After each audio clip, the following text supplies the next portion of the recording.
Bugün size 1632 yılının o soğuk kış gecesinde İstanbul sokaklarında fenersiz gezen gizemli grubun hikayesini anlatacağım. Kılıç kuşanmış, yüzleri kapalı, kendilerine isyan eden zorbaları tek tek adalete teslim eden bu ekibin lideri kimsenin tahmin edemeyeceği biriydi. 4. Murat. Bu 20 yaşındaki padişah gündüzleri alkol ve tütünü ölümle yasaklarken geceleri güvendiği birkaç sadık adamıyla birlikte bizzat adalet dağıtıyordu. Önünde tarihin en büyük hedefleri uzanıyordu.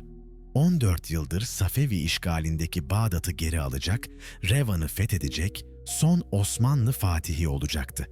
Ama önce kardeşlerinden kurtulması gerekiyordu. Videoyu beğenmeyi ve abone olmayı unutmayın. Tabii sadece gerçekten keyif alıyorsanız. Ve yorumlarda nerelisiniz, saatin kaç olduğunu yazın. Dünyanın neresinden takip ettiğinizi öğrenmek her zaman heyecan verici. Şimdi ışıkları kısın, rahat bir pozisyon alın ve beraber 4. Murad'ın gerçek iktidar yıllarının derinlerine inelim. 18 Mayıs 1632. Bu tarih Osmanlı tarihinin dönüm noktalarından biridir. O sabah çocuk padişahlık dönemi sona erdi ve gerçek 4. Murat doğdu. Sabah erkenden Topkapı Sarayı'nda olağanüstü bir hareket vardı. Kapı ağaları koşuşturuyor, vezirler telaşla odalarından çıkıyordu. Mermer koridorlarda yankılanan ayak sesleri 9 yıldır süren düzenin alt üst olduğunu haber veriyordu. Gece yarısı alınan bir karar imparatorluğun kaderini değiştirmişti. Kösem Sultan o sabah odasından çıktığında koridorlarda kendisini karşılayan bakışlar her zamankinden farklıydı. Artık saygıyla eğilen başlar yoktu. Yerine şaşkın, meraklı, bazıları da korku dolu gözler vardı. Altın işlemeli kaftanının ağırlığı sanki bir anda artmış gibiydi. Neler olduğunu tam olarak anlayamıyordu ama hissediyordu. Gücü kayıp gidiyordu. Herkes duymuştu. 4. Murat, annesinin saltanat naibesi unvanını geri almıştı. Bu karar nasıl alınmıştı? Gece yarısı 20 yaşındaki padişah annesinin dairesine gittiğinde ne konuşulmuştu? Kaynaklarda bunun detayları yoktur ama sonucu kesindir. 9 yıldır devleti yöneten Kösem Sultan'ın gücü bir gecede kırılmıştı. Sabahleyin toplanan ilk divan toplantısı her zamankinden farklı geçti. Vezirler ne yapacaklarını bilemiyorlardı. Kimi Kösem Sultan'a sadık kalmaya çalışıyor, kimi de yeni duruma uyum sağlamaya çalışıyordu. Havada gerginlik vardı, belirsizlik vardı. Ama aynı zamanda da yeni bir çağın başlayacağının heyecanı vardı. 4. Murat bu karmaşayı fırsat bildi. Artık kimsenin gölgesinde değildi. Artık gerçek padişahtı. İlk büyük kararı ise herkesi şaşırttı. Tütün ve afyon kullanımını yasakladı. Bu iki karar tek başına bile devrim niteliğindeydi. Ama asıl şaşırtıcı olan 3. karardı. Alkol satışını ve kullanımını resmen serbest bıraktı. Hatta Müslümanlara bile. Bu çelişkili kararı duyan herkes şaşkınlığa düştü. Nasıl olurdu? Bir padişah tütünü yasaklayıp alkolü serbest bırakabilir miydi? Ama 4. Murad'ın zihninde çok net bir plan vardı. Tütün ve afyon halkı uyuşturuyordu. İnsanları tembelleştiriyordu. Askerleri savaşa yaramaz hale getiriyordu. Bunlar gitmeli, imparatorluk disipline kavuşmalıydı. Ama alkol farklıydı. Alkol gelenekti. Önceki padişahlar da içmişti. Halk da bu yasağa alışkın değildi. Hele bir de savaş döneminde. İnsanların moralini bozmak mantıklı değildi. Ve tabii bir başka gerçek daha vardı. Belki de 4. Murad'ın kendisi de zaman zaman alkol kullanıyordu. Bu konuda kaynaklarda çelişkili bilgiler var. Kimisi onu aşırı içki içer diye anlatır, kimisi hiç dokunmadığını söyler. Gerçek neydi? Bunu belki de hiç öğrenemeyeceğiz. Ama şunu biliyoruz. Bu kararlarla 4. Murat kendisinin farklı bir padişah olduğunu herkese ilan etmişti. Kararlar alınmıştı ama uygulanması kolay olmayacaktı. İstanbul'da binlerce tütün tiryakisi vardı. Kahvehaneler halkın en sevdiği buluşma yerleriydi. Bu yasağı kim uygulayacaktı? Nasıl denetlenecekti? 4. Murad'ın cevabı netti. Bizzat kendisi ve güvendiği birkaç sadık adamı. O günlerden itibaren İstanbul'da tuhaf olaylar yaşanmaya başladı. Gece yarılarında maskeli bir grup sokaklarda dolaşıyor, tütün içen herkesi yakalayıp adalete teslim ediyordu. Kimse bu grubun kim olduğunu bilmiyordu. Sabahları sokakta bulunan cesetler ise korkunç bir mesaj veriyordu. Yasa ciddiydi ve padişah şaka yapmıyordu. 4. Murat bu operasyonları planlarken çok dikkatli davranıyordu. Sadece 2-3 güvendiği adamıyla çalışıyordu. Bunlar arasında Bostancıbaşı'nın güvendiği birkaç kişi, kendi özel hizmetlileri ve bazen de gizli görevlerle vazifelendirdiği birkaç yeniçeri vardı. Her gece çıkmadan önce gün boyunca toplanan istihbarat raporlarını okuyordu. Hangi mahallede zorbalık vakası olmuş? Hangi çeteler faaliyet gösteriyor? Nereden şikayetler geliyor? Hangi mekanlarda yasak maddeler kullanılıyor? Sonra güzergahını belirliyordu. Bazen Galata'ya gidiyor, bazen Beyazıt civarını tarıyor. Bazen de Üsküdar tarafına geçip oralardaki durumu kontrol ediyordu. Her seferinde kılık farklıydı. Bazen tüccar kıyafeti giyiyor, bazen derviş kılığına giriyordu.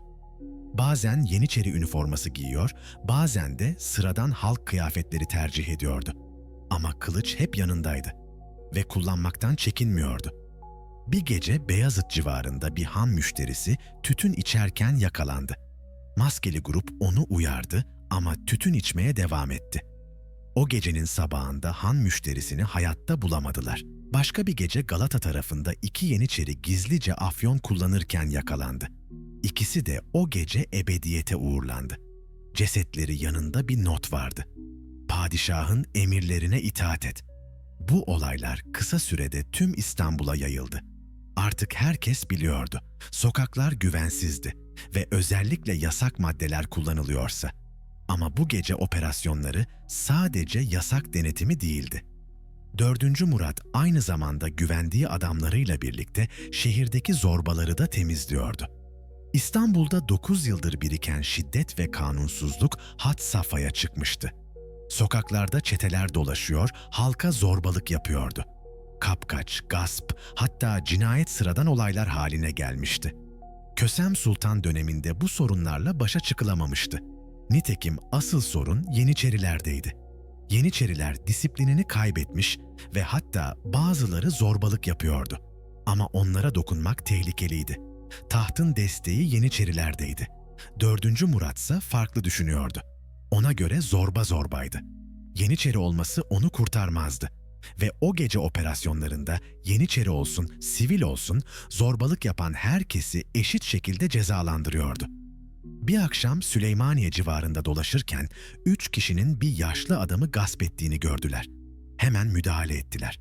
Üçü de o gece hayatlarını kaybetti. Yaşlı adam ertesi gün anlattığı hikayeyle şaşkınlık yaratmıştı. Maskeli adamlar çıkıp geldi. Söz etmeden 3 eşkıyayı da susturdu. Sonra bana para verip gitti. Bu tarz olaylar aylarca sürdü. Ve etki şaşırtıcıydı. İstanbul sokakları temizlenmeye başladı. Zorbalık azaldı. İnsanlar gece dışarı çıkmaya cesaret etmeye başladı. Tütün kullanımı azaldı. Kahvehaneler kapandı. Ama en önemlisi herkes anlamıştı. Artık İstanbul'da gerçek bir padişah vardı. Ve bu padişah şaka yapmıyordu. Kösem Sultan bu gelişmeleri endişeyle izliyordu. Oğlunun karakterindeki değişim onu korkutuyordu. Eskiden yumuşak huylu, anlayışlı olan çocuğu şimdi soğuk ve acımasız bir adama dönüşmüştü. Bir gün cesaretini toplayıp oğluyla konuşmaya karar verdi. "Oğlum," dedi, "bu kadar sert olmana gerek var mı? Halk senden korkuyor." 4. Murat annesine döndüğünde gözlerinde eskiden görülmeyen bir soğukluk vardı. "Anne," dedi. 9 yıl boyunca bu imparatorluk kaosa sürüklendi. Askerler padişaha isyan etti. Zorbalar şehri ele geçirdi. Düşmanlar topraklarımızı işgal etti. Bunun sebebi yumuşaklık değil miydi? Kösem Sultan, oğlunun sözlerinde haklılık payı olduğunu biliyordu. Ama endişesini gideremiyordu. "Ama bu kadar şiddet, bu şiddet değil, adalet," diye kesti 4. Murat. "Ve bu daha başlangıç. Önümde daha büyük hedefler var." Bu sözleri söylerken gözleri doğuya çevrilmişti. Safevi topraklarına doğru. Artık İstanbul'u temizlemişti. Sıra dışarıdaki düşmanlara gelmişti. Ama önce bir engel daha vardı. Bu engel çok yakınında, hatta kendi ailesindeydi. kardeşleri. Bu sorunun çözümü kolay olmayacaktı. Hangi kararı verirse versin sonuçları ağır olacaktı. Ama 4. Murat artık böyle kararlar almaya hazır bir padişahtı. 2 Eylül 1633. O gün İstanbul'da çıkan yangın sadece binaları yakmadı. Aynı zamanda 4. Murad'ın geleceğine dair kararları da ateşledi. Cibali Kapısı dışında öğleden sonra başlayan alevler rüzgarın da etkisiyle hızla yayıldı. Kalafatçı bir işçinin yaktığı ateş kontrol edilemedi ve şehrin 1/5'ini küle çevirdi. Ama bu yangın tesadüf değildi. En azından 4. Murad için değil. Yangın çıktığı anda İstanbul'daki tütün tiryakileri ve kahvehane işletmecileri nefes almıştı. Belki artık yasak kalkar diye düşünmüşlerdi. Büyük bir felaket oldu. Padişah daha önemli şeylerle uğraşır. Yanıldıklarını çok geç anladılar. Yangın söndürüldükten sonra 4. Murad'ın ilk emri herkesi şaşırttı.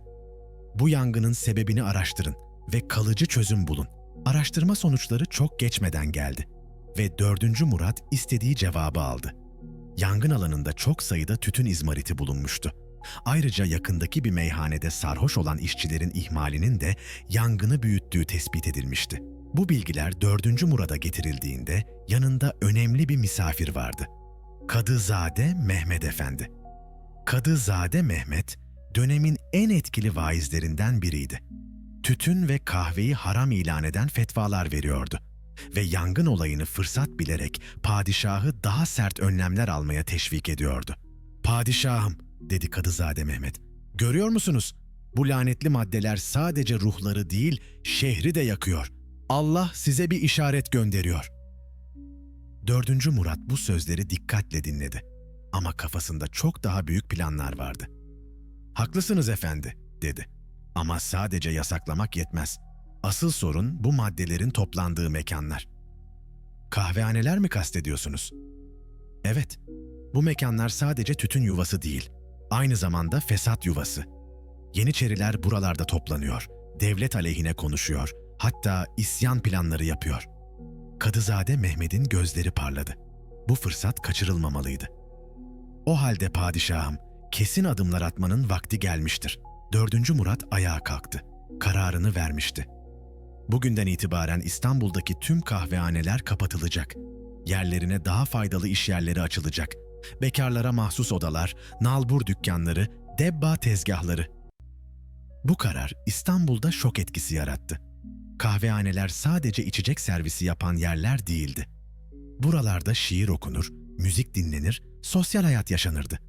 Ama 4. Murad'ın kafasında başka hesaplar vardı.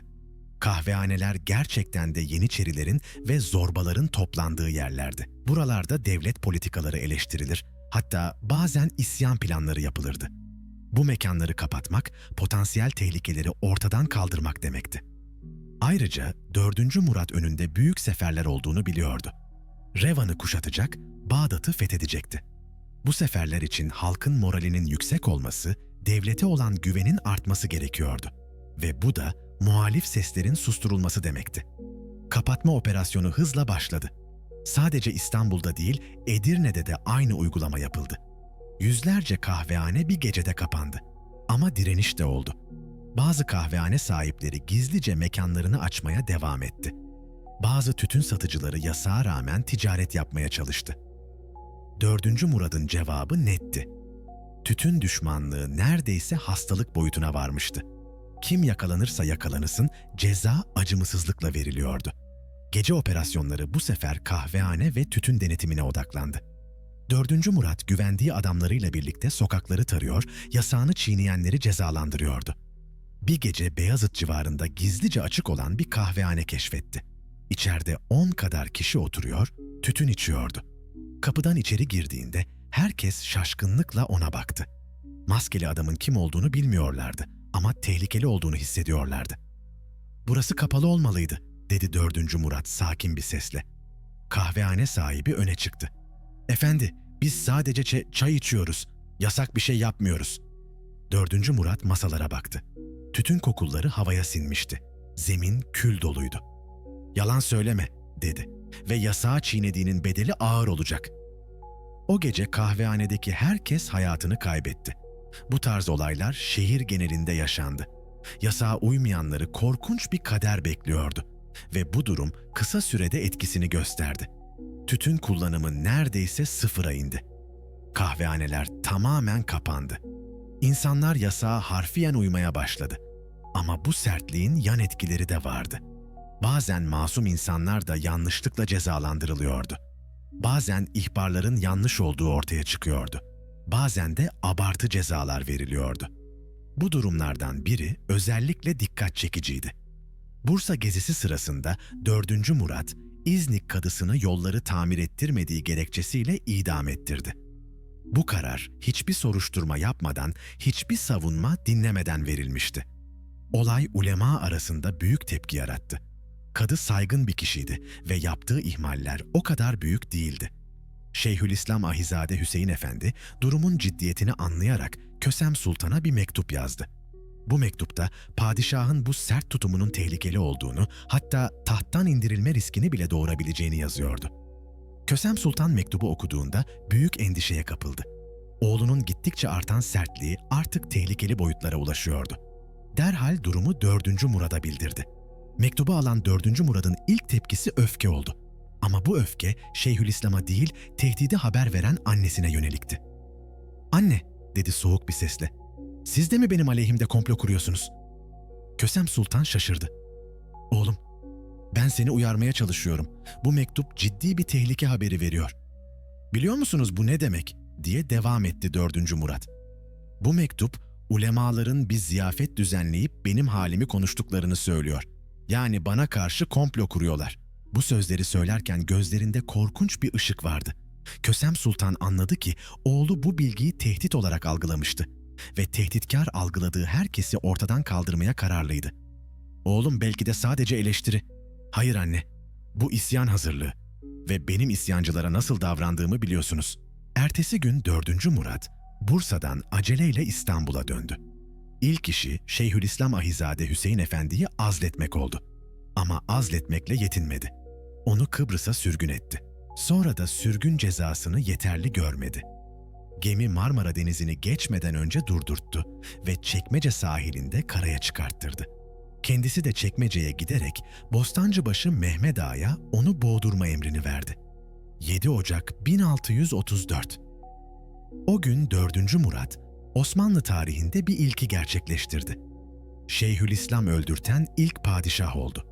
Bu olay İstanbul'da büyük şok yarattı. Şeyhülislam devletin en yüksek dini otoritesiydi. Ona dokunmak, dini yapının temellerine saldırmak demekti. Ama 4. Murat umursamıyordu. Ona göre kim olursa olsun, devlet otoritesine karşı çıkan herkes aynı kaderi hak ediyordu. Bu olaydan sonra kimse 4. Murad'ı eleştirmeye cesaret edemedi.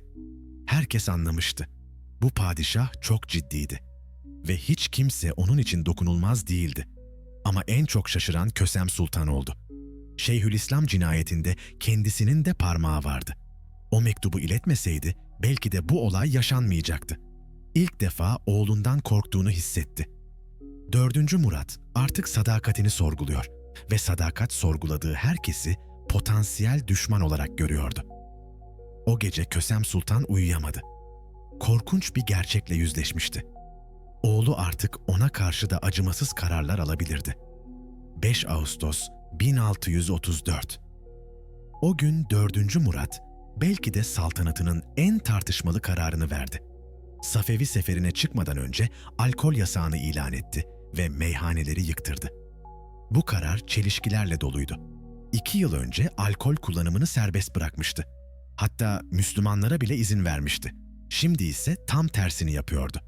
Daha da şaşırtıcı olan bu kararın arkasındaki gerçek nedenlerdi.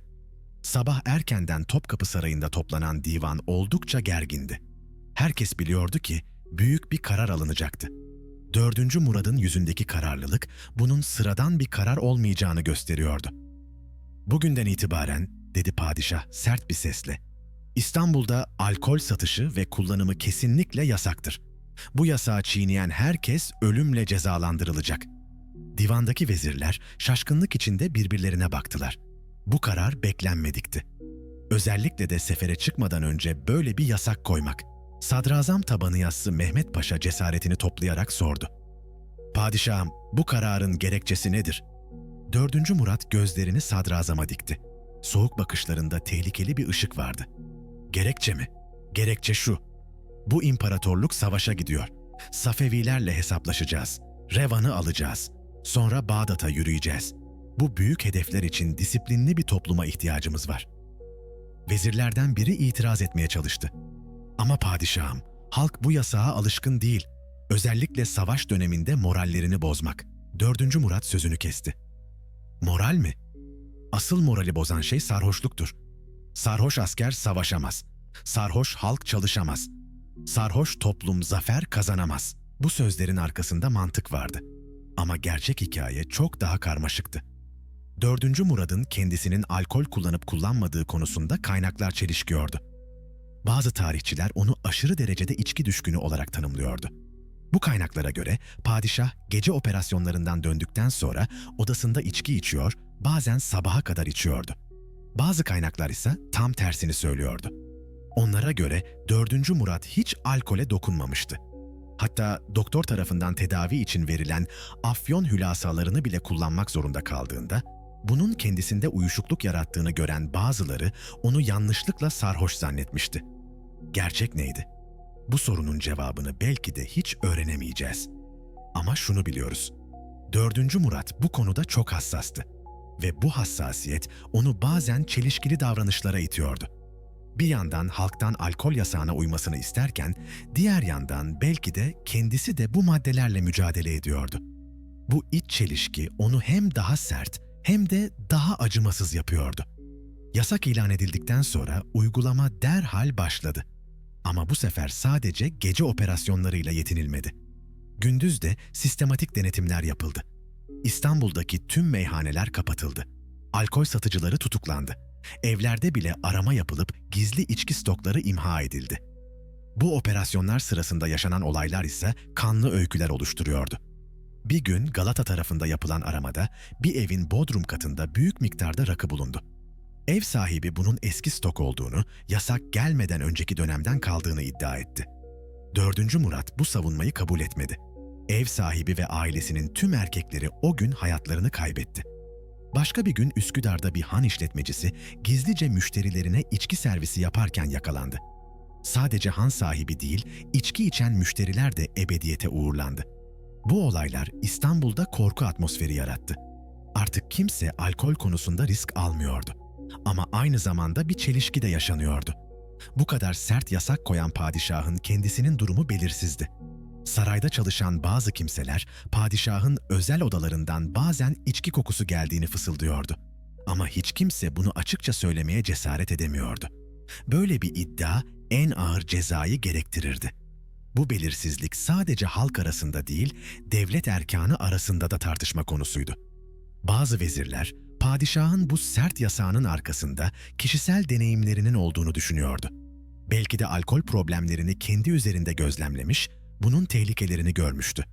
Bazıları ise bunun tamamen siyasi bir karar olduğunu savunuyordu. Sefere çıkmadan önce toplumsal disiplin sağlamak, morali yükseltmek, otoriteyi pekiştirmek için böyle bir yasak koymuştu. Gerçek muhtemelen ikisinin karışımıydı. 4. Murat hem kişisel deneyimleri hem de siyasi hesapları nedeniyle bu yasağı koymuştu. Ama uygulama şekli tamamen onun kişiliğini yansıtıyordu. Acımasız, kararlı ve mutlak. Bu yasağın en dramatik uygulaması ise bir akşam Eminönü'nde yaşandı. 4. Murat, gece operasyonu sırasında bir evde gizli rakı imali yapıldığını öğrendi. Derhal o eve baskın düzenledi. Evi çevirdiğinde içeride yaşlı bir adam, karısı ve genç oğlu vardı. Evde gerçekten de gizli rakı üretimi yapılıyordu. "Neden?" diye sordu 4. Murat yaşlı adama. "Yasağı bilmez miydin?" Yaşlı adam yalvarmaya başladı. "Padişahım, biz fakiriz. Bu işten geçiniyorduk. Başka yapacak işimiz yok." "Yasak yasaktır," dedi 4. Murat soğuk bir sesle. "Fakirlik mazeret değil." O gece 3 kişi de hayatlarını kaybetti. Ama eve dönerken 4. Murad'ın kendisi de rahatsızdı. O yaşlı adam haklıydı. Gerçekten de fakirdi ve geçinecek başka işi yoktu. Bu tür anlar 4. Murad'ın vicdanında sızı yaratıyordu. Ama aynı zamanda kendini daha da sertleştiriyordu.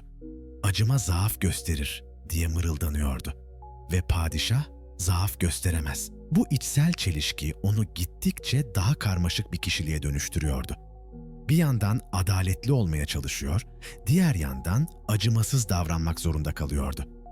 Yasağın sonuçları ise şaşırtıcıydı. Alkol kullanımı gerçekten de azaldı. Sokak kavgaları azaldı. İş kazaları azaldı. Toplumsal disiplin arttı. Ama aynı zamanda başka sorunlar da ortaya çıktı. Kaçak alkol üretimi yaygınlaştı. Kara borsada fahiş fiyatlarla içki satılmaya başladı. Bazı insanlar alternatif maddelerle kendilerini zehirledi. Daha da önemlisi, bu yasak toplumsal bir gerilim yarattı. İnsanlar artık padişahlarından korkuyordu ve korku sevgiden daha geçici bir bağlılık yaratıyordu. Bunu fark eden Kösem Sultan oğluyla konuşmaya karar verdi. "Oğlum," dedi bir gün, "bu yasak çok sert değil mi? Halk senden korkuyor." 4. Murat annesine baktı. Gözlerinde yorgunluk vardı ama kararlılık hiç azalmamıştı. "Anne," dedi, "sevgi güzeldir ama geçicidir. Korku ise kalıcıdır. Ve ben kalıcı bir düzen kurmaya çalışıyorum. Ama sevilen padişahlar daha uzun saltanat sürer. Sevilen padişahlar da tahttan indirilir," diye cevapladı 4. Murat. "Dedemi hatırlayın, Büyük Fatih'i hatırlayın, Kanuni'yi hatırlayın. Hepsi sevilirdi ama aynı zamanda da korkutulardı." Kösem Sultan oğlunun mantığını anlıyordu ama endişesi giderilmiyordu. "Ya sen? Sen bu yasağa uyuyor musun?" Bu soru 4. Murad'ı oldukça rahatsız etti. Uzun süre sessiz kaldı. Sonunda cevap verdi. "Anne, padişah da insandır ve insanın zayıflıkları olabilir. Ama bu zayıflıklar doğru olanı değiştirmez."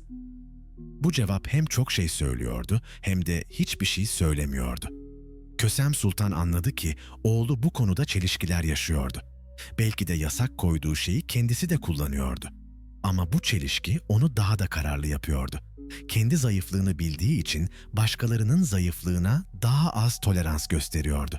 Ekim 1634. Yasağın üzerinden 2 ay geçmişti. İstanbul artık farklı bir şehir görünümündeydi.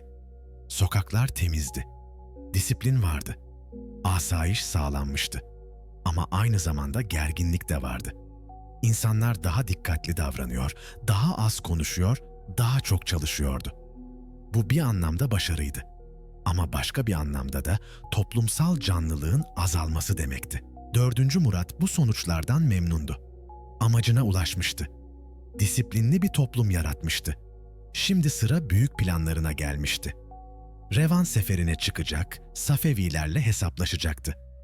Ama bu sefer için önce başka bir engeli daha halletmesi gerekiyordu. Kardeşleri, bu konu artık ertelenemezdi. Sefer sırasında arkada potansiyel rakip bırakmak çok riskli olurdu. Ve 4. Murat, bu riskleri göze alamayacak kadar büyük hedefleri olan bir padişahtı. 27 Ağustos 1635. O gece İstanbul'da 2 şehzade ebediyete uğurlandı. Bayezid ve Süleyman. İkisi de 4. Murad'ın öz kardeşleriydi. Ama o aynı zamanda başka bir şeyin de gecesiydi. Revan'ın fetih kutlamalarının 4. günü. Bu tesadüf değildi. 4. Murat en büyük zaferini ilan ettiği günlerde en büyük trajedisini de yaşıyordu. İstanbul sokaklarında şenlik varken Topkapı Sarayı'nın derinliklerinde ölüm vardı. Revan seferi 2 ay önce başlamıştı. 4. Murat ilk kez ordusunun başında gerçek bir savaşa çıkmıştı. Ve kazanmıştı. 8 Ağustos'ta Revan Kalesi teslim olmuştu. 10 gün süren kuşatmanın ardından Safevi garnizonu direnmekten vazgeçmişti. Büyük bir zaferdi. İlk gerçek askeri başarısıydı. Ama zafer haberi İstanbul'a ulaştığında 4. Murad'ın kafasında çok farklı düşünceler vardı. Sefer sırasında annesinden rahatsız edici haberler almıştı. Kösem Sultan'ın mektuplarında vurguladığı konu hep aynıydı. İstanbul'da şehzadeler hakkında söylentiler çıkıyordu. Bazıları 4. Murad'ın savaşta ölmesi durumunda kimin tahta çıkacağını konuşuyordu. Bu söylentiler 4. Murad'ı çok rahatsız etmişti. Demek ki kardeşleri hala potansiyel tehlike olarak görülüyordu. Daha da kötüsü, Kösem Sultan'ın mektuplarında gizli bir ima da vardı. Annesinin kardeşlerini korumaya çalıştığı hissediliyordu. Bu durum 4. Murat'ta büyük şüphe uyandırmıştı. Acaba annesi gerçekten sadık mıydı? Yoksa kardeşlerini kullanarak geleceğe yönelik planlar mı yapıyordu? Revan'da çadırında otururken bu düşünceler kafasını kemiriyordu. Kazandığı büyük zafer bile bu endişeleri gideremiyordu. Tarih biliyordu. En büyük padişahlar bile arkalarında güvenilmez aile üyeleri bırakırlarsa başarısız olabilirlerdi. Yavuz Sultan Selim kardeşlerini öldürtmemiş miydi? Fatih Sultan Mehmet 2 yaşındaki kardeşini boğdurmamış mıydı? Kanuni Sultan Süleymanoğlu Mustafa'yı idam ettirmemiş miydi? Bu örnekler ona yol gösteriyordu. Büyük olmak için bazen sevdiklerinize karşı acımasız olmak gerekiyordu. Ve 4. Murat büyük olmaya kararlıydı. Revan zaferi onun ilk adımıydı. Önünde Bağdat fethi, belki de Safevi başkenti İsfahan'ın ele geçirilmesi vardı. Bu büyük planlar için arkada hiçbir risk unsuru bırakamazdı. 15 Ağustos'ta kararını verdi. İstanbul'a gizli bir hattı Hümayun gönderdi. Muhatabı Kaymakam Bayrampaşa'ydı. Emir çok netti. Şehzade Bayezid ve Şehzade Süleyman ortadan kaldırılacaktı. Bu emir o kadar gizliydi ki sadece 3 kişi biliyordu. Bayrampaşa, Kızlar Ağası ve Kösem Sultan. Böyle büyük bir karar, padişahın annesi habersiz alınamazdı. Kösem Sultan emri öğrendiğinde şok geçirdi. Ama aynı zamanda çok acı bir seçimle karşı karşıya kaldı. Eğer bu emri engellemeye çalışırsa oğluyla açık çatışmaya girecekti. Bu onu da tehlikeye atabilirdi. Ama eğer engelmezse 2 oğlunu daha kaybedecekti. Uzun düşündü, ağladı, yalvardı. Ama sonunda acı gerçeği kabul etti. Artık 4. Murad'ın kararlarını değiştiremiyordu. 27 Ağustos gecesi. İstanbul'da şenlik vardı. Revan zaferinin 4. gün kutlamaları sürüyordu. Sokaklar süslüydü. Halk sevinç içindeydi. Şairler zafer kasideleri okuyordu. Ama Topkapı Sarayı'nın kafes bölümünde çok farklı sahneler yaşanıyordu. Şehzade Bayezid ve Şehzade Süleyman o akşam normal rutinlerini sürdürüyorlardı. Hiçbir şeyi sezmediler. Kafeste geçirdikleri yıllar onları hazırlıksızlığa sevk etmişti. 20 yaşını aşmış bu 2 genç adam 10 yıldır aynı odaları paylaşıyor, aynı kitapları okuyor, aynı oyunları oynuyorlardı. Dünyada olup bitenlerden haberleri sınırlıydı. Bayezid daha çok kitap okumayı seviyordu. Özellikle tarih kitaplarını. İronik bir şekilde büyük padişahların hayatlarını okuyor, onların başarılarını merak ediyordu. Süleyman ise daha sanatsal eğilimliydi. Şiir yazıyor, müzikle ilgileniyordu. Kafesin kısıtlı imkanları içinde bile kendine yaratıcı uğraşlar buluyordu. İkisi de abilerini seviyordu. 4. Murad'ın başarılarını gururla karşılıyordu. Revan zaferini duyduklarında sevinmişlerdi. Hiçbiri o sevinçlerinin son sevinçleri olduğunu bilmiyordu. Gece yarısı saat 2'ye doğru kafese olağanüstü bir hareket başladı. Sessizce gelen ayak sesleri, usulca açılan kapılar, fısıltıyla konuşan sesler. Şehzadeler uyandığında yanlarında Bostancıbaşı ve yardımcıları vardı. "Ne oluyor?" diye sordu Bayezid şaşkınlıkla. Kimse cevap vermedi. Süleyman da kalkmıştı. İkisi de durumun ciddiyetini anlayıncaya kadar geç kalmıştı. Bayezid diremeye çalıştı. "Biz padişahın kardeşleriyiz. Bize dokunamazsınız." Ama direnmesi fayda etmedi. Karşılarında duranlar emir almış adamlardı. Ve emri veren onların da abileriydi. İpek kurdeleler çıkarıldı. Osmanlı geleneğine göre şehzadelerin kanı akıtılmazdı. Boğma yöntemi kullanılırdı. Bayezid son nefesinde "Abi" diye mırıldandı. Süleyman ise bir şiir okumaya çalıştı ama bitirmeye fırsatı olmadı. 2 kardeş aynı gece, aynı odada birkaç dakika arayla hayatlarını kaybetti. Sonra cesetleri temizlendi, kefenlendi ve ertesi gün Ince Ahmet'in türbesine defnedildi. Resmi açıklama ani hastalık şeklindeydi. Ama herkes gerçeği biliyordu. Bu cinayetlerin haberi şu şekilde Revan'a ulaştı. 4. Murat çadırında oturuyorken İstanbul'dan gelen Ulak onu ziyaret etti. Ulak kısa bir selamlama yaptıktan sonra şu haberi verdi. Padişahım, Şehzade Bayezid ve Şehzade Süleyman ani bir hastalığa yakalanarak vefat ettiler. Cenazeleri gereği gibi defnedildi. 4. Murat bu haberi duyduğunda hiçbir tepki vermedi. Yüzü taş gibiydi. Gözlerinde hiçbir duygu belirtisi yoktu. "Anladım," dedi sadece. "Başka haber var mı?" Ulak başını salladı ve çekilip gitti. 4. Murat yalnız kaldığında uzun süre sessiz kaldı. Çadırının penceresinden doğuya bakıyordu. Tebriz tarafına. Sonunda ayağa kalktı ve aynaya baktı. Yansıyan yüz artık bambaşka birinin yüzüydü. Çocukken tanıdığı o masum delikanlı yoktu. Yerine soğuk, hesapçı ve acımasız bir hükümdar vardı. "Artık gerçek padişahım," diye mırıldandı. Ve gerçek padişahlar böyle kararlar alır. Ama o gece uyuyamadı. Vicdan azabı başlamıştı. Hayatında ilk kez sevdiği insanlara karşı acımasız olmuştu. Bu his çok ağırdı ve bir daha asla eskisi gibi olmayacağını biliyordu. Sabah olduğunda ordugahta normal görevlerini sürdürdü. Komutanlarla toplantılar yaptı. Savaş planları kurdu. Hiç kimse onun geçirdiği iç fırtınanın farkında değildi. Ama bir değişim olmuştu. Artık daha soğuktu, daha mesafeliydi, daha acımasızdı.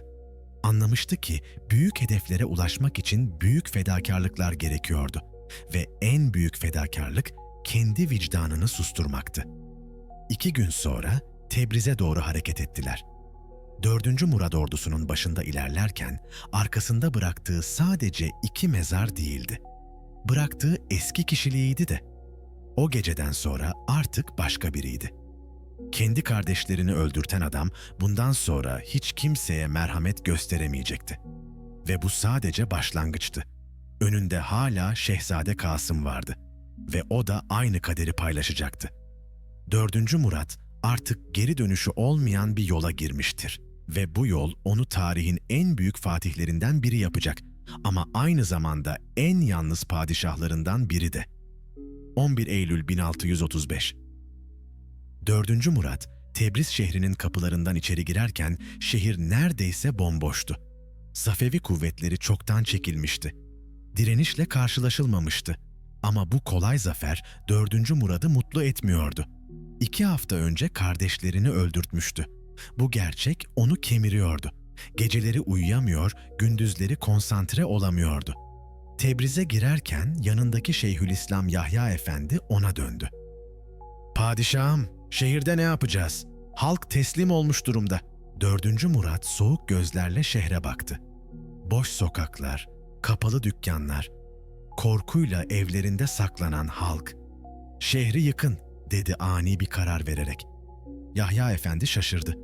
"Padişahım bu, şehri yıkın dedim," diye bağırdı 4. Murat. "Safevi izlerini silin ama Cihanşah ve Sultan Hasan camilerine dokunmayın." Bu emir büyük şok yarattı. Tebriz kadim bir şehirdi. Tarih kokuyor, medeniyet saklıyordu. Ama 4. Murad'ın kafasında başka hesaplar vardı. Şehri yıkarak Safevi moralini kırmak istiyordu. Aynı zamanda kendi ordusuna da güçlü olduğunu göstermek istiyordu. Belki de en önemlisi, içindeki öfkeyi ve suçluluk duygusunu şiddete kanalize etmek istiyordu. Yıkım birkaç gün sürdü. Tarihi binalar birkaçı yakıldı. Evler yıkıldı. Sadece 2 cami ayakta bırakıldı. Ama bu 4. Murad'ı rahatlatmadı. Tam tersine daha da sıkıntıya soktu. Anladı ki şiddet, vicdan azabını gidermiyordu. Sadece üzerine yeni suçluluk ekleyip duruyordu. Tebriz'de geçirdiği günler boyunca depresyona girdi. Komutanları onu nadiren görüyordu. Çadırında saatlerce tek başına kalıyor, kimseyle konuşmuyordu. Bir akşam Yahya Efendi cesaretini toplayarak yanına gitti. "Padişahım, biraz yemek alın. 3 gündür hiçbir şey yemediniz." 4. Murat pencereye bakıyordu. Yanıt vermedi. "Padişahım, size arzım. Belki İstanbul'a dönme vakti gelmiştir." Bu sefer başarıyla tamamlandı. "Başarı mı?" diye sordu 4. Murat acı bir gülüşle. "Ne başarısı?" "Revan'ı aldınız. Tebriz'i ele geçirdiniz. Büyük zafer. Boş şehirler aldım," diye kesti 4. Murat. ve kardeşlerimi öldürttüm. Bu mu zafer? Yahya Efendi ne diyeceğini bilemedi. Padişahın vicdan azabı çektiği açıktı. Padişahım, devlet maslahatı. Devlet maslahatı mı? 4. Murat döndü ve Yahya Efendi'ye baktı. Gözlerinde derin bir acı vardı. Ben devlet için mi yoksa kendim için mi yaptım bunu? Artık ayırt edemiyorum. Bu itiraf çok önemliydi.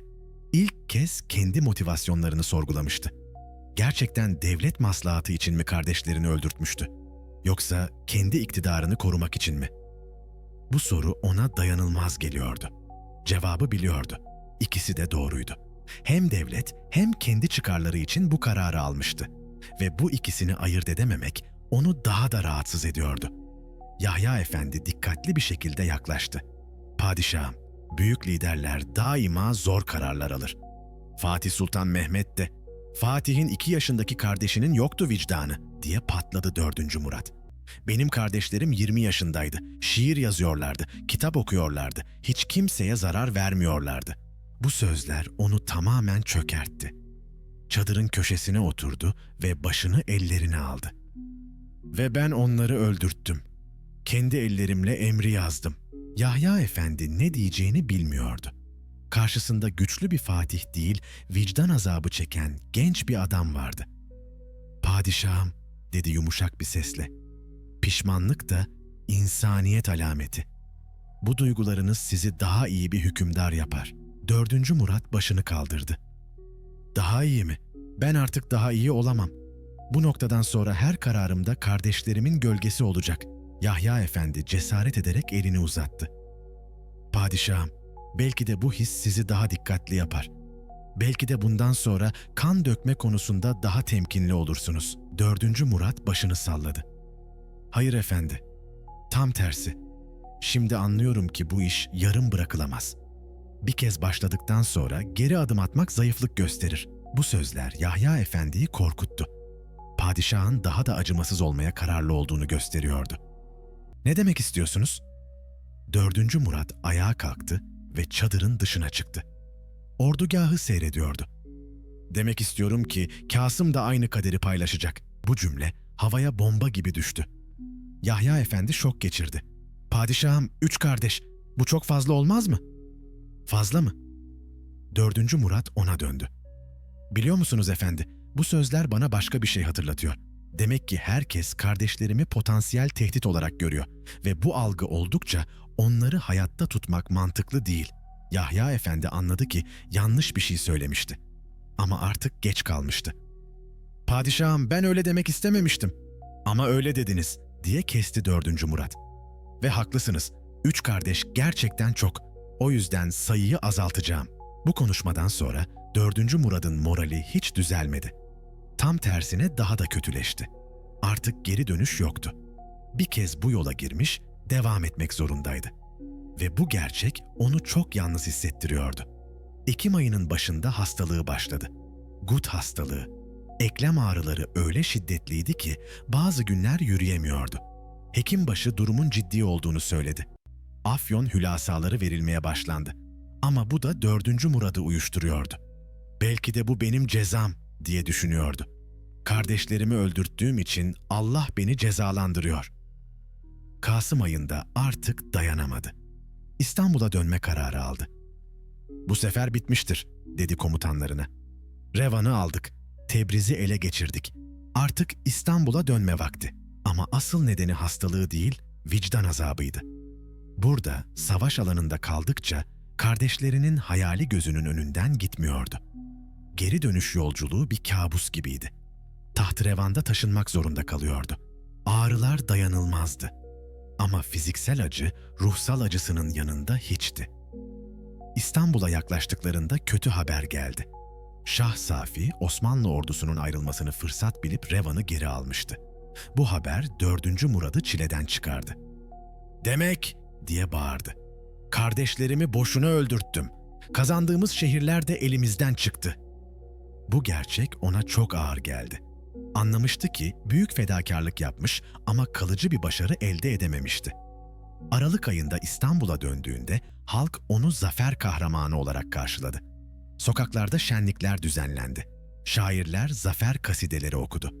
Ama 4. Murat bu kutlamalara katılamadı. Hem fiziksel hem de ruhsal olarak çok yorgundu.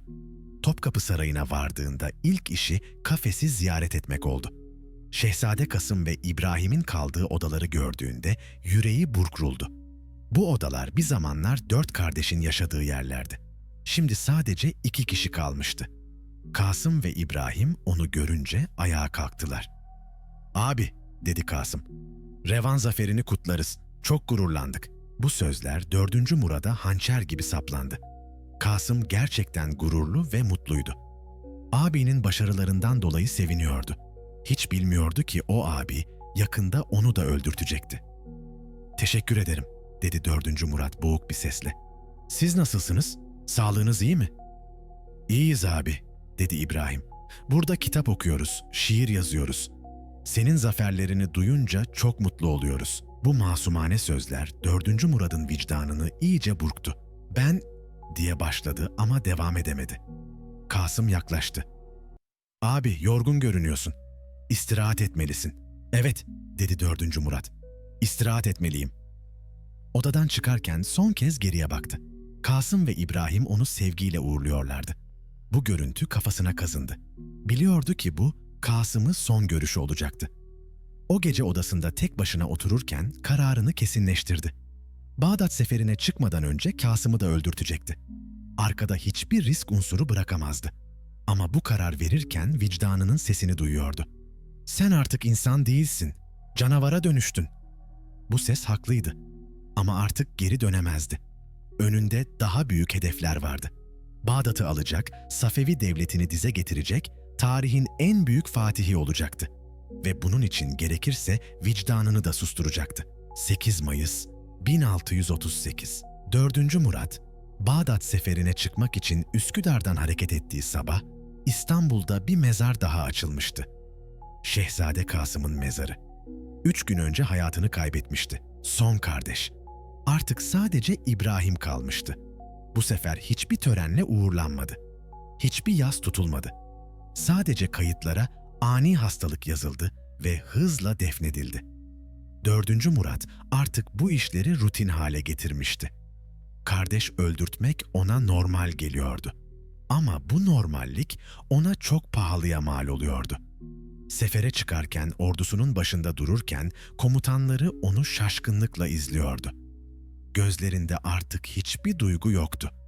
Taş gibi soğuk, buz gibi mesafeliydi.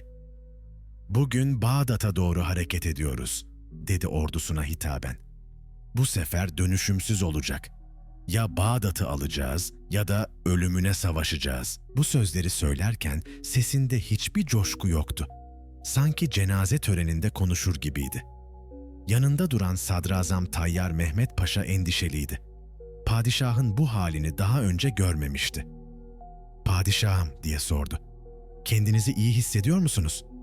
4. Murat ona döndü. Bakışları o kadar soğuktu ki Tayyar Paşa istememsizce geri çekildi. "İyi mi?" diye tekrarladı. İyi olmanın ne anlama geldiğini artık bilmiyorum. Bu cevap sadrazamı iyice korkuttu. Ama sorgulamaya cesaret edemedi.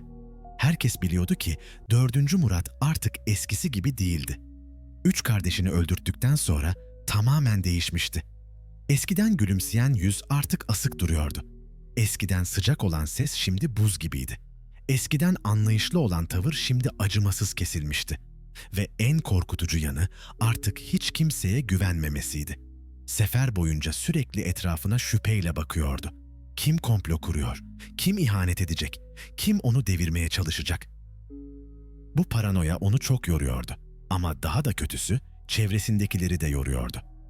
Konya'dan geçerken yolda karşılaştıkları bir kadı, padişaha hoş geldin diyeceği yerde korkuyla titriyordu.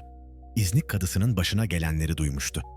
Diyarbakır'da konaklarken yerel beylerbeyinin karıları bile padişahı görmekten korkarak evlerinde gizleniyordu. Bu korku atmosferi sefer boyunca arttı. Ama en çok korkan kişi 4. Murad'ın kendisiydi. Artık vicdanıyla baş başa kalmıştı. Ve vicdan geceleri onu uyutmuyordu. Gece çadırında yalnız kalırken kardeşlerinin hayaliyle boğuşuyordu. Bayezid'in son sözlerini hatırlıyordu.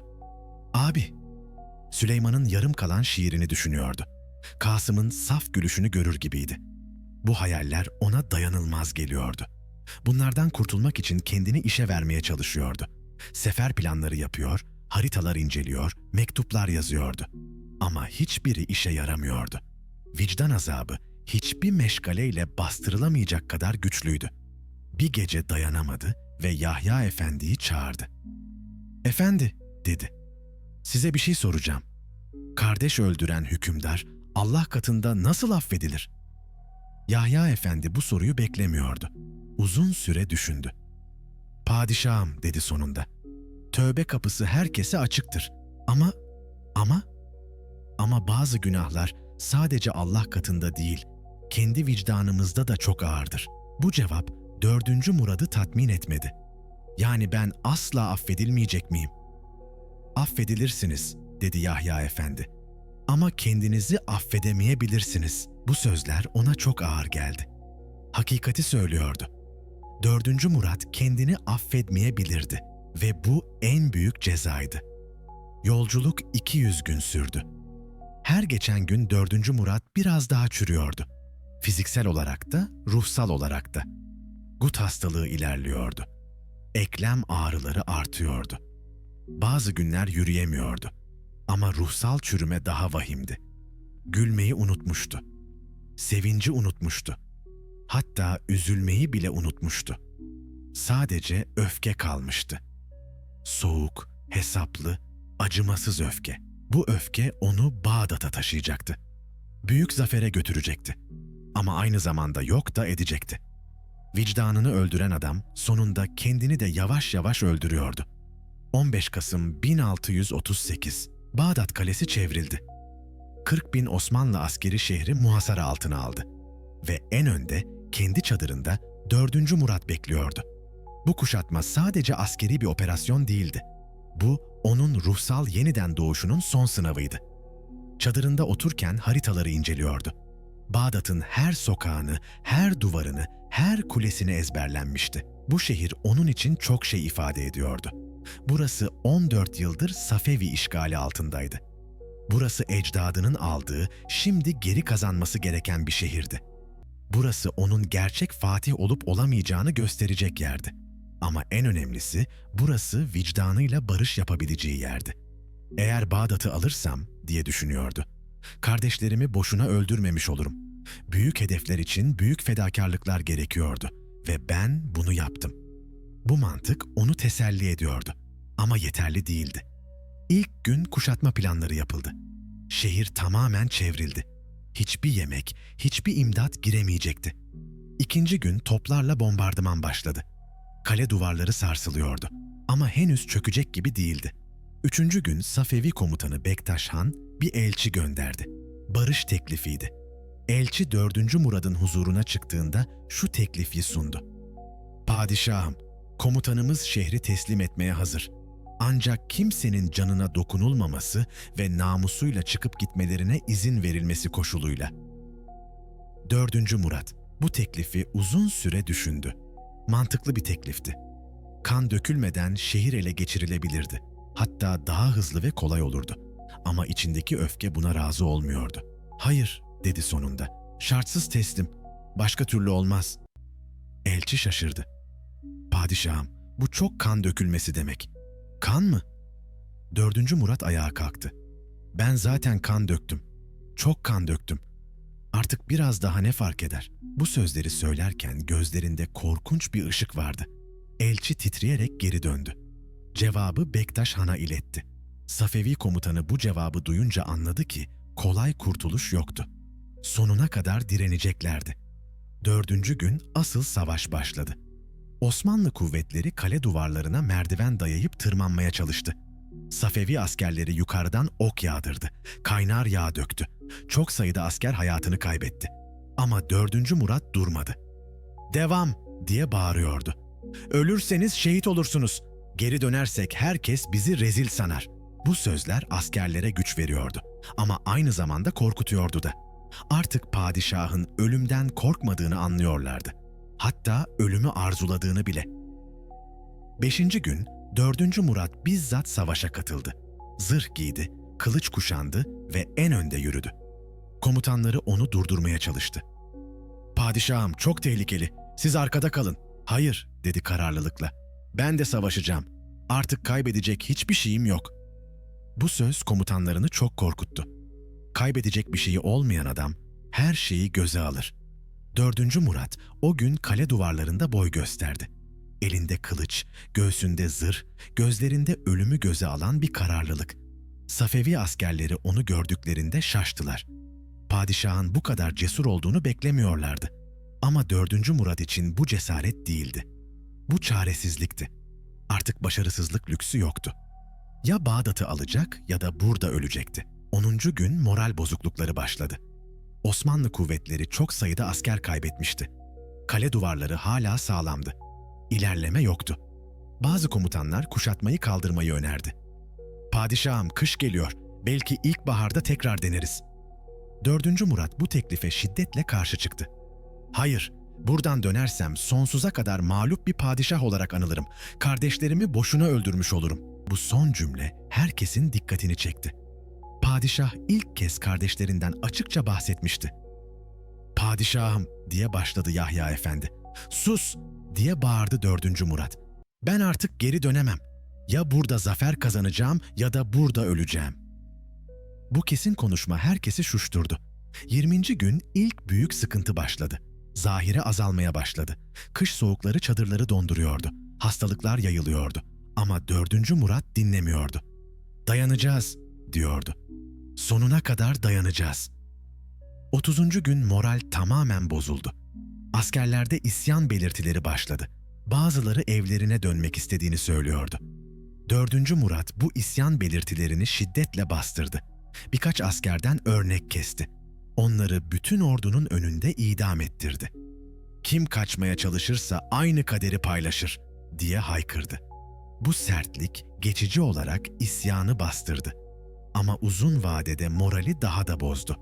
Artık askerler padişahtan da korkuyor, düşmandan da korkuyordu. 32. gün kırılma noktası geldi. Safevi kuvvetleri ani bir çıkış yaptı. Osmanlı karargahına saldırdılar. Çok sayıda asker hayatını kaybetti.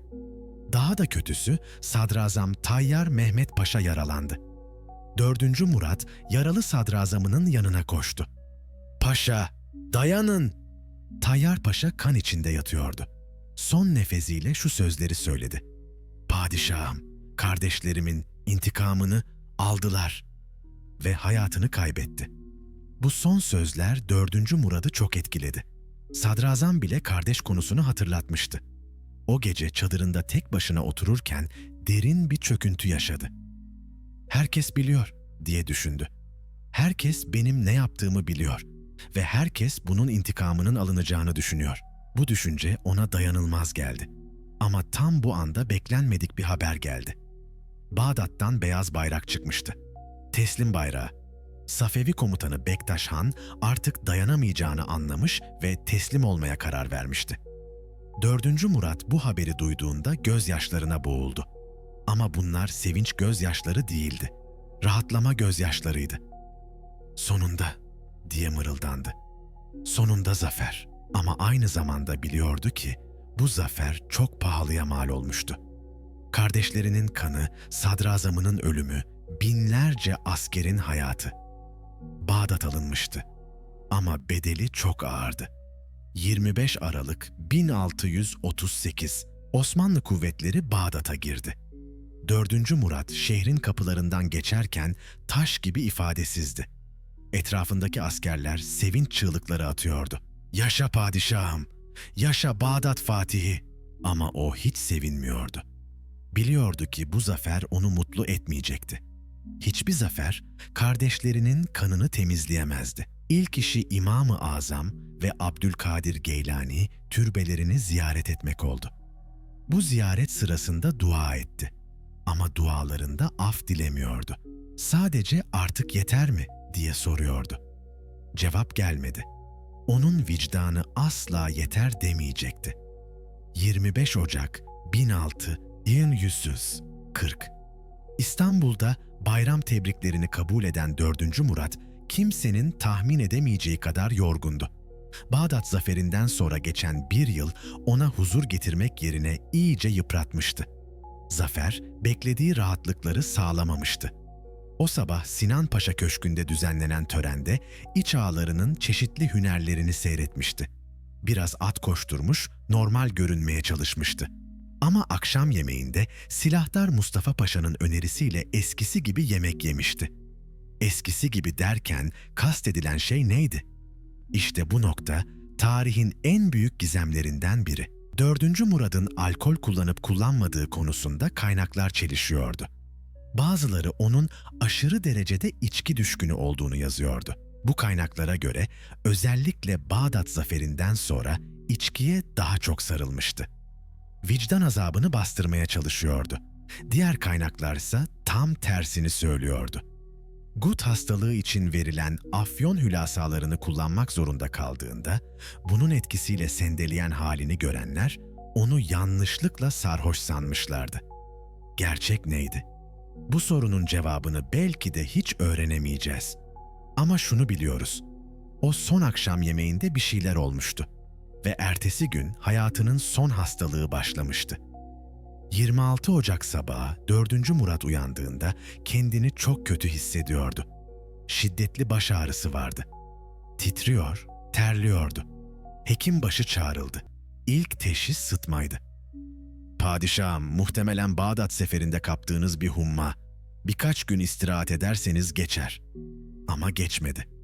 Tam tersine gün geçtikçe kötüleşti. 3. gün felç teşhisi konuldu. 4. Murad'ın sağ yarısında uyuşma başlamıştı. "Bu çok ciddi," dedi hekimbaşı endişeyle. "Belki de bir kısmi felç durumu." Ama o da doğru çıkmadı. 5. gün gerçek anlaşıldı. Gut hastalığı had safhaya çıkmıştı. Ama bu sefer normal gut değildi. İç organları da etkilenmişti. Modern tıp dilinde buna siroz denilirdi. Karaciğer tahrip olmuştu. Ama o dönemde bu hastalığın adını koyamıyorlardı. Sadece şunu biliyorlardı. 4. Murat ölmek üzereydi. Bu haber önce saray içinde, sonra İstanbul'da, sonra tüm imparatorlukta yayıldı. Ve büyük panik başladı. 4. Murad'ın hiçbir erkek veliahtı yoktu. Tüm oğulları bebekken ölmüştü. Kardeşlerinden sadece İbrahim kalmıştı. Ve İbrahim, o bambaşka bir sorundu. Şehzade İbrahim 24 yaşında olmasına rağmen yıllarca kafeste kaldığı için akli dengesinde problemler vardı. Sürekli ölüm korkusu yaşıyordu. Abinin kendisini de öldürteceğini düşünüyordu. Bu durumda İbrahim'in padişah olması büyük risk taşıyordu. 4. Murat da bunun farkındaydı. 9. gün biraz kendine geldiğinde yanındaki İmam-ı Sultani Şami Yusuf Efendi ile konuştu. "Efendi," dedi zor nefes alarak, "İbrahim'in durumu nasıl?" "Padişahım, şehzade çok korkuyor. Sizin hasta olduğunuzu duyunca iyice tedirgin oldu." "Neden korkuyor?" "Çünkü sizin onu da öldürteceğinizi düşünüyor." Bu sözler 4. Murad'ı çok etkiledi. Demek kardeşi ondan bu kadar korkuyordu. Peki ya tahta çıkarsa? İmparatorluğu yönetebilir mi? Yusuf Efendi zor durumda kaldı. Gerçeği söylemek zorundaydı. "Padişahım, şehzade çok hassas durumda. Yıllarca kafeste kalmış, sürekli korku içinde yaşamış. Akli dengesi pek sağlam değil." Bu itiraf 4. Murad'ı çok düşündürdü. Demek yıllarca kardeşlerinin hayatından endişe ederken aslında onları çürütmüştü. İbrahim'i kafeste tutmakla ona zaten zarar vermişti. "Ya ben İbrahim'i de öldürürsem?" diye sordu birden. Yusuf Efendi şoke oldu. "Padişahım, düşünün efendi. İbrahim öldürülürse taht Kırım hanlarına geçer ya da başka bir Osmanlı koluna. Ama padişahım, bu hanedan soyunu tüketmek demek." 4. Murat uzun süre düşündü. İçinde korkunç bir savaş yaşanıyordu. Bir yandan son kardeşini de öldürerek imparatorluğu kaosa sürüklemek istemiyordu. Diğer yandan akıl hastası bir kardeşin tahta çıkmasını da istemiyordu. "Efendi," dedi sonunda, "İbrahim'in öldürülmesi emrini verirsem siz yerine getirir misiniz?" Yusuf Efendi titreyerek cevap verdi. "Padişahım, böyle bir emri alamam. Bu hanedan soyunu bitirmek olur." 4. Murat başını yastığa bıraktı. Çok yorgundu. "Haklısınız efendi. Çok yoruldum. Çok kan döktüm. Belki de artık yeter. 10. gün durumu iyice kötüleşti. Ara sıra şuurunu kaybediyordu. Bu sırada sarayda büyük hareketlilik vardı. Herkes 4. Murad'ın son kararını bekliyordu. İbrahim öldürülecek miydi? Yoksa tahta mı çıkacaktı? Kösem Sultan bu kritik anlarda çok aktifti. Eğer İbrahim öldürülürse kendisi de tehlikeye girecekti. Oğlunu defalarca ziyarete gitti. Ama 4. Murat onu görmeyi istemiyordu. "Anne," diyordu. "Ben sizin de ne düşündüğünüzü biliyorum. Sizin gözünüzde de canavarım." Kösem Sultan ağlayarak cevap verdi. "Oğlum, sen benim evladımsın. Canavar falan değilsin." "Değil miyim anne? 3 kardeşimi öldürttüm. Şeyhülislam boğdurttum. Binlerce insanı katlettim. Buna ne dersiniz?" Kösem Sultan ne diyeceğini bilemedi. Bunların hepsi doğruydu. "Oğlum, sen büyük padişahsın. Büyük padişahlar büyük kararlar alır." "Büyük mü?" 4. Murat acı acı güldü. "Ben sadece korkak bir adamım. Kardeşlerimi korkudan öldürdüm." Bu itiraf Kösem Sultan'ı şaşırttı. İlk kez oğlunun bu kadar samimi konuştuğunu görüyordu. "Oğlum, artık geçti bunlar. İbrahim'i düşünelim. Onu öldürürsen..." "Biliyorum anne. Hanedan soyu tükenir. Ama ya onu yaşatırsam? Deli padişah olur.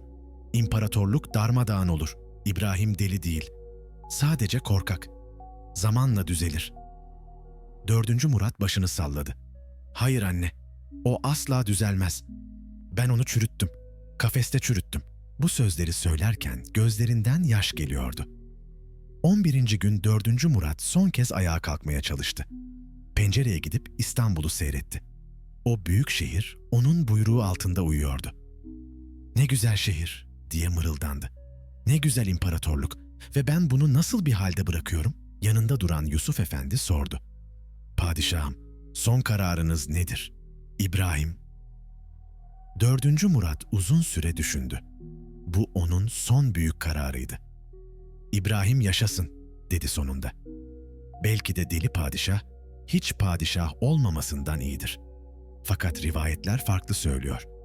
Bazı kaynaklara göre 4. Murat, son nefesinde İbrahim'in de öldürülmesi emrini vermişti. Ama Kösem Sultan bu emrin yerine getirilmesini engellemiştir. Gerçek neydi? Bunu asla öğrenemeyeceğiz. Ama şunu biliyoruz. 14 Şubat gecesi 4. Murad'ın sonu geliyordu. O gece yatsıdan sonra şuurunu tamamen kaybetti. Son sözleri şunlardı: "Kardeşlerim, beni affedin." Ve sabaha karşı tam da Şehzade Kasım'ı öldürttüğü odada son nefesini verdi. Bu tesadüf çok konuşuldu. Sanki kader onu en acı günah işlediği yerde ölüme mahkum etmişti. 4. Murat 27 yıl 7 ay 18 gün yaşamıştı. 17 yıl hüküm sürmüştü. Tarihe son Fatih olarak geçmişti. Revan'ı almış, Bağdat'ı geri kazanmıştı. Ama aynı zamanda 3 kardeşini öldürmüş, binlerce insanın hayatına son vermiş, acımasızlıkta sınır tanımamıştı. Cenazesi babası İnce Ahmet'in türbesine defnedildi. Binlerce kişi son yolculuğuna katıldı. Ama en çok ağlayan Şehzade İbrahim'di. Abini sevmesine rağmen ondan çok korkmuştu. "Artık padişah olduğumu anlayamıyorum," diye ağlıyordu. "Beni de öldürmesini bekliyordum." İbrahim'in padişahlığı 8 yıl sürdü ve tam da 4. Murad'ın korktuğu gibi deliliği yüzünden tahttan indirilip hayatına son verildi. Böylece 4. Murad'ın korkuları gerçekleşti. Kardeşlerini korumak için öldürmüştü ama sonuçta hiçbiri hayatta kalamamıştı. Bu hikayede size 4. Murad'ın çocuktan imparatora dönüşümünün hikayesini anlattım. 11 yaşında tahta çıkan masum çocuk, 28 yaşında acımasız Fatih olarak öldü. Bu dönüşümün bedeli çok ağırdı. 3 kardeşin kanı, binlerce insanın ölümü ve en önemlisi kendi vicdanının ölümü. Ama belki de en büyük trajedi şu: 4. Murat ne yaparsa yapsın, sonuçta kardeşlerinden hiçbirini kurtaramamıştı. Bazen kaderden kaçmaya çalışırken ona doğru koşarız. Ve bazen en sevdiklerimizi korumaya çalışırken onları elimizle yok ederiz. 4. Murad'ın hikayesi budur. Büyük bir fatih olmak uğruna küçük bir insan olmayı reddeden ama sonunda ikisini birden kaybeden bir adamın hikayesi. Bu gece beraber geçirdiğimiz bu yolculuk için teşekkürler. 4. Murad'ın karmaşık dünyasında dolaştık. Onun zaferlerini ve trajedilerini paylaştık. Tarihin bu karanlık ama büyüleyici hikayesi böylece sona eriyor. Ama hatırlayın, bazen en büyük dersler en acı hikayelerden çıkar.